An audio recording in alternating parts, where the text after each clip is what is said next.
आकाशवाणी कटक प्रचार करुछु अतिबड़ी जगन्नाथ दास विरचित श्रीमद् भागवतर 69तम भाग।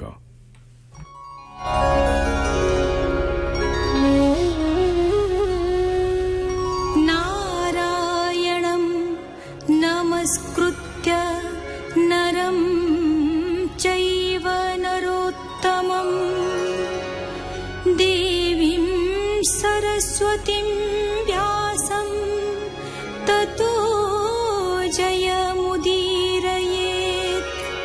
मूकं करोति वाचालं पङ्गुं लङ्घयति गिरिं यत्कृपातमहं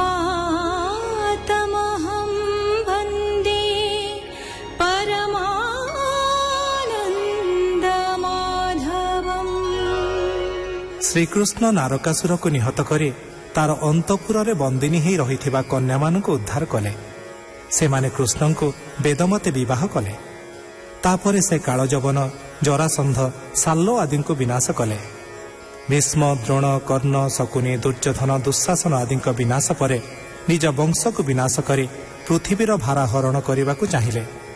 श्रीकृष्ण जोगेश्वर स्वभाव कालरूप ज्ञान विज्ञानर अगोचर। एही भवजलर उद्धार पाइबाकु हेले भगवत चिंता ही एकमात्र आश्रय। विदुर उवाच उद्धव शृण मो वचन तोर ठाकुर भगवान से ज्ञान कहिछन्ति जेते उद्धव कह मो अग्रते। उद्धव उवाच शृण विदुर मो वचन से जोगेश्वर भगवान जीवन छाड़ीबार काले मैत्रेय मुनि के निश्चले संपूर्ण ज्ञान तांको देले निज भुवने विजे कले। तू एबे चल तांको पास निर्मल भक्ति उपदेश से तोते देबे दिव्य ज्ञान हेमंत कहिबे निजन फुलिने बंचिले रजनी निश्चले कृष्ण भाव घेनी। परीक्षित उवाच भूमुनि असंभव वाणी मोहि तुम्हर मुख शुणी संशय रहिला मो मने पुछई तुम्ह सन्निधाने। युद्धपतिंक मध्ये मुख्य उद्धव अटई प्रत्यक्ष ई बड़ संशय मो चित्ते उद्धव बंचिला के मन्ते।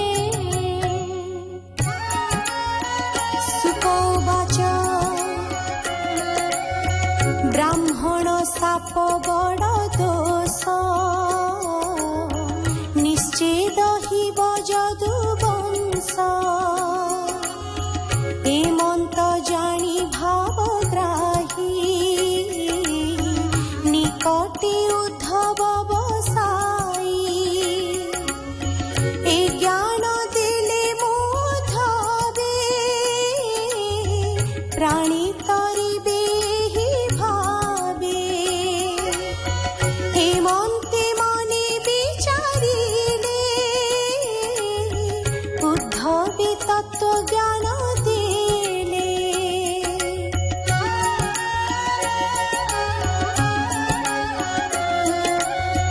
बोइले साध ज्ञान ब्रह्म ए जे उद्धव मोर सम। ए ज्ञान प्राणी की बुझाऊ एणु ए नर लोके रहु। विदुर उद्धव संवाद शुणन्ति न लागे प्रमाद। सुजानी एणे दिन बंच कृष्ण भक्ति हृदय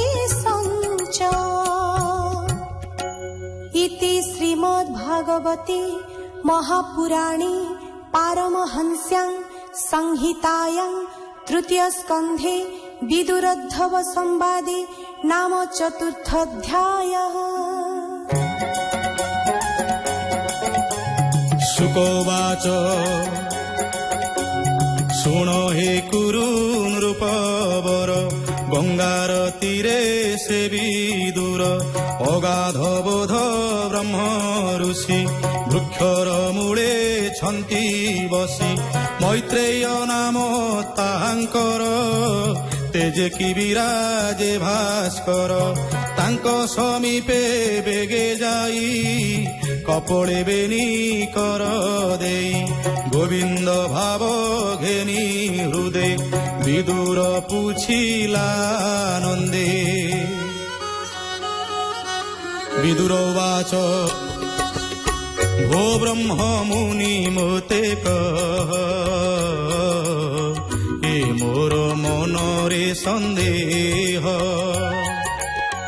ଏ জীব লোক সুখর্থে কর্ম সম্পাদু থাই নিত্যে কেবে দুঃখ ন চিন্তাই নিষ্কাম মার্গে নরহই সুখ চিন্তন্তে দুঃখ লভে কহ একে বণ প্রস্তাবে।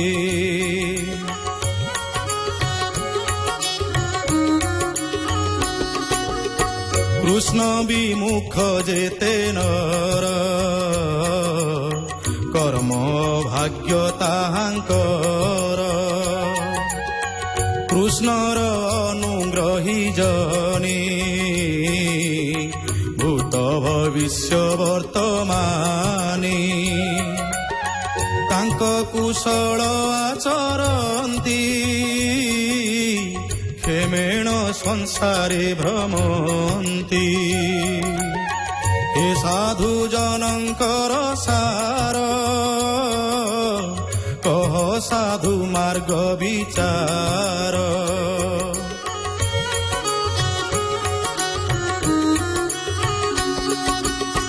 যে মার্গে কৃষ্ণଙ୍କୁ আরাধি প্রাণী লভন্তি সর্বসিদ্ধি সে হরি চরিত মৃত শুনি সন্তোষ নোহে চিত্ত সে নারায়ণ আত্মজনী বিশ্ব সর্জই যাকু ঘেনি সে কথা কহ মুনি মতে সংসারু তরিবি যে মন্তে।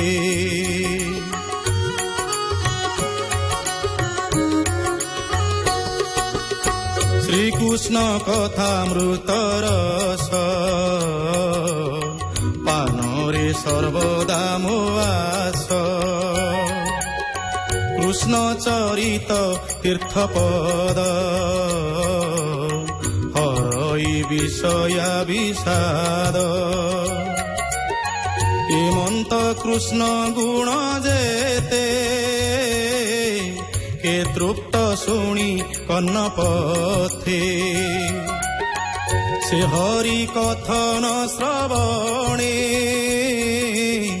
যে প্রাণী বাঞ্ছে অনুক্ষণে সকল দুঃখ হরে তার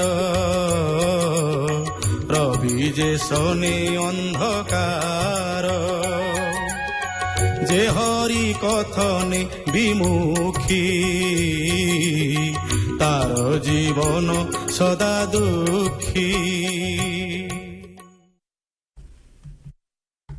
ଶୁଣୁଥିଲେ ଅତିବଡ଼ି ଜଗନ୍ନାଥ ଦାସ ବିରଚିତ ଶ୍ରୀମଦ୍ ଭାଗବତର 69ତମ ଭାଗ। ବେତାର ସମ୍ପାଦନା କରିଥିଲେ ଡକ୍ଟର ବୈଷ୍ଣବ ଚରଣ ସାମଲ।